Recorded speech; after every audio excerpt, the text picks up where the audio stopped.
Muna amfani da papier aluminium wajen gashin nama da kuma dahe-dahe. Sai dai ba kowa ne ya san yadda ake amfani da shi daidai yadda ya kamata ba.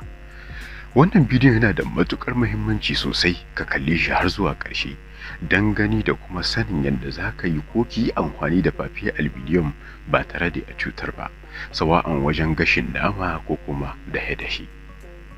Da farko dai ya kamata mu san cewa papier aluminium an yi shi ne musamman don rufe abinci, ba wai a yi amfani da shi wajen dafa abinci ba. Yana da ɓangare ko huska biyu, mai ƙyalli da kuma mara ƙyalli. Huskar mai ƙyalli akan yi amfani da ita ne wajen rufe abinci ko cimaka mai zafi.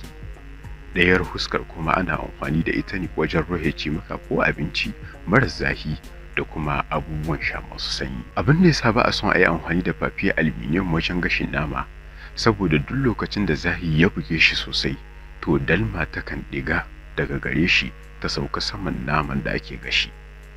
Idan kuma ya zan ba makawa sai an yi amfani da shi wajen gashin nama, to sai a kewaye naman da kunnen shu, daga bisani a dunkule shi da papier aluminium in a saka a fur.